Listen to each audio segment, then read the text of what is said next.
নমস্কাৰ মোৰ হিন্দু অকলেৰা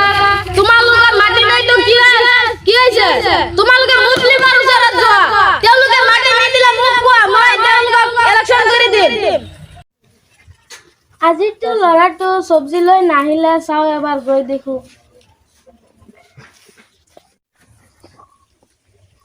এ বুঢ়া বাহিৰত আছোন আজি তোৰ খবৰ লম মই কানত নহমাই নেকি আসুন জলদি আ কি গো তই আজি মোৰ ঘৰত সবজি দিয়া নাই কিয় তোৰ ঘৰত আৰু মই সবজি নিদিও কিয় নিদিবি মোৰ মাকে যে গালি পাৰি আছে তহঁত আমালোকক মাটি নিদিয়া বহুত অত্যাচাৰ কৰে আমালোকৰ ওপৰত তেনেহলে তই মোক সবজি দিবি না নেকি নদিম আমালোকৰ ঘৰৰ পৰা তুই গুচি যোৱা মাদাৰচোদ মাটি নিদিয়া হ'ব মই যাই আছো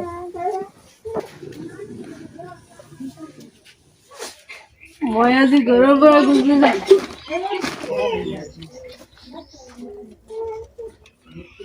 ইমান ৰ'দ পৰিছে না আৰু ৰিমা এই এক গিলাচ পানী আনচোন ভোক লাগিছে ইমান ৰ'দ উঠিছে মই ঘৰত গুচি যাম কিয় তোমাৰ অলপ মাটি নাই মানুহে মোক খুঁটা দি থাকে মই তৰকাৰী সবজি ল'বলৈ গৈছিলো তেতিয়া এটা বুঢ়া মোক ধমকি দি কৈছে তুই ইয়াৰ পৰা গুচি যা মই আজি গুচি যাম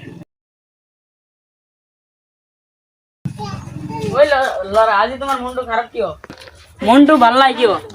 এনে আজি ভাল নাই দে কিয় তাও মুসলিম বিলাক মানুহ আমালোকৰ ওপৰত কিমান অত্যাচাৰ কৰে বেয়া ধৰণৰ মাটি নিদিয়ে আৰু মুসলিম বিলাক হিন্দু বিলাকেৰ উপৰে গালি দিয়ে হয় কিয় আজি ল'ৰাটোক কি কৰি আছিল বেয়া ধৰণৰ গালি পাৰি আছিল কিয় গালি পারি থাকে এটা আছিল চলো আমরা যুদ্ধত নামিব যাওক তাহলে মিস্টার হরজত সারে গাড়া গামছা দিব তোমালোকে তালিয়া দেব এ ভালো লাগে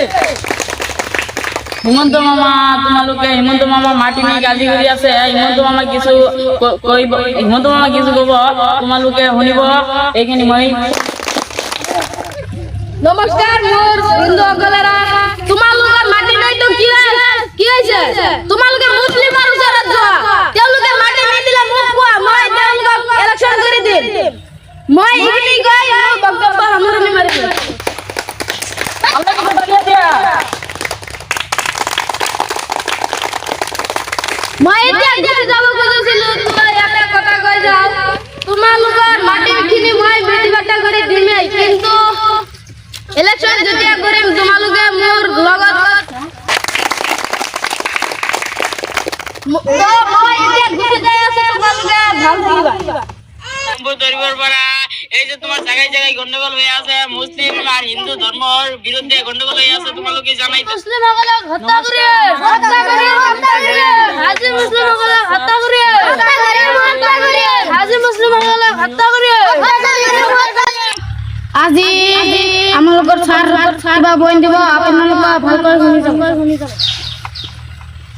আসসালামু আলাইকুম ওয়া রাহমাতুল্লাহি ওয়া বারাকাতুহু তোমরা নিউজ তো দেখছো এঙ্গা হিন্দুরা আমাদের উপর কত অত্যাচার করতেছে শ্রীলঙ্কা মুসলমান মানুষ মেলা আছে শ্রীলঙ্কা হিন্দু সঙ্গে মাটি সম্পত্তি নিয়ে মেলা অত্যাচার করতেছে চলো আমরা মুসলিম আর হিন্দুর মাঝে যুদ্ধ হবে যুদ্ধ হবে যুদ্ধ হবে